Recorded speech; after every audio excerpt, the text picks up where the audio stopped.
कैराना के युवक ने पश्चिम बंगाल की युवती का किया शारीरिक शोषण, पीड़िता ने कोतवाली में दी तहरीर।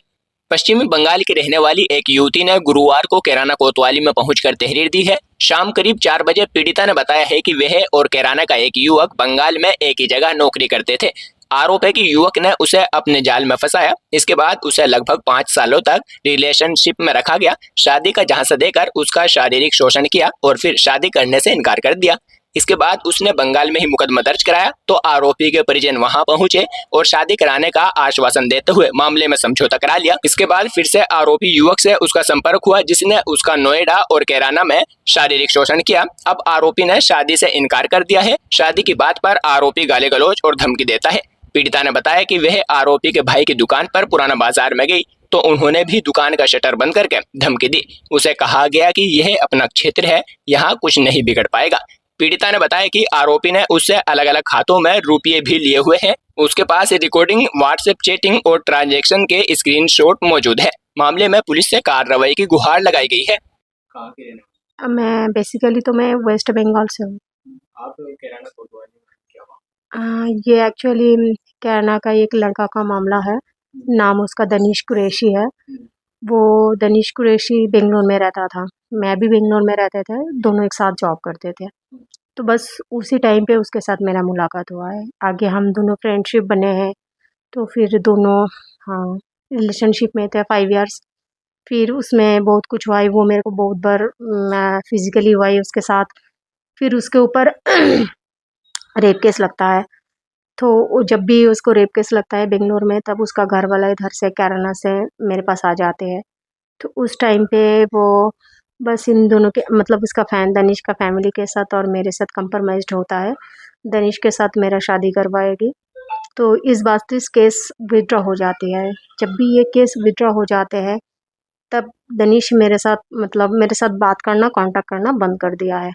फिर मैंने बहुत मुश्किल से उसके साथ कॉन्टैक्ट किया हो। कॉन्टैक्ट करने के बाद वो मेरे को बोला नोएडा आने के लिए। तो मैं नोएडा आ गई हूँ। फिर नोएडा आई हूँ जब, तब वो उस टाइम पे मैं नोएडा 73 पे रहते थे। तो उधर आके वो मेरे साथ उसके उस टाइम पे भी मेरे साथ फिजिकल हुआ है। फिर उसके बाद नोएडा से हम कैराना आ गई हूँ। जब फिजिकल होने के बाद वो फिर से फ़ोन कॉन्टैक्ट बंद कर दिया है। तो फिर बीच में मैंने दूसरे नंबर से कॉल किए थी, तो उसके साथ कॉन्टैक्ट हुआ है। तो फिर वो मुझे पूछा मैं कहाँ पर हूँ, तो मैंने बताया मैं कैराना पे हूँ। तब भी वो मेरे साथ बात किया है। बात करके मैं पूछा कैराना कहाँ पर हूँ, तो मैंने एड्रेस बताया, वो उस एड्रेस में आई है। फिर हम दोनों के बीच फिजिकली हुआ है। फिर अभी जब मैंने उसको शादी के बाद बोल रही हूँ, तो मतलब वो मेरे को गंदे-गंदे गाली देते रहते हैं, फिर मारने का धमकियाँ देते रहते हैं। फिर वो कॉन्टैक्ट बंद कर दिया है। फिर मैंने आज क्या हूँ उसका कैराना जामे मस्जिद पुराना बाज़ार में उसका घर का दोनों भाई का दुकान है। तो मैं इस मामले लेके उस दुकान में, क्योंकि उसका फैमिली वाले सब जानते हैं। तो जब वो दनीश ने कॉन्टैक्ट करना बंद कर दिया है, तो मैंने सोचा कैसे क्या करूँ मैं। तो मेरे को तो पता है इसका दुकान कहाँ है, तो मैंने सोचा चलो दुकान में जाके थोड़ा बात कर लेते हैं। तो मैंने दुकान जाके बात किया हूँ, तो ये लोग उल्टा मेरे को गाली दिया। फिर दुकान का शटर बंद करके मेरे को मारने का धमकी भी दिया है। और फिर ये भी बताया ये उसका अपना एरिया है, मैं उसको कुछ नहीं बिगाड़ सकती हूँ, उल्टा मेरा ऊपर कुछ होगा। सो प्लीज़ मैं आप लोगों का विनती करती हूँ इसका कुछ कीजिए, क्योंकि मैं तो इस स्टेट का है ही नहीं हूँ। तो शायद हो भी सकता है क्या दनिश का स्टेट है तो मेरा कुछ फेवर ना भी मिले। तो जो सच है आप लोग प्लीज़ उसको देखिए और इसके ऊपर कुछ स्टेप लीजिए। थैंक जो यू। धमकी देने वाले लोग हैं कुछ और लोग भी है या फिर अकेला ही? हाँ, नहीं वो अकेला है। अकेला तो नहीं है, सब लोग है। उसका दुकान में कौन-कौन था वो तो मुझे इतना जानकारी नहीं था, पर उसका भाई को तो पता है। उसका देखिए सब लोगों को लगेगी कि मैं झूठ बोल रही हूँ। उसका घर का सारे लोग का फ़ोटो भी मेरे पास है, सारे लोगों का रिकॉर्डिंग है, फिर दनिश के साथ व्हाट्सएप चैटिंग भी है, सब कुछ है।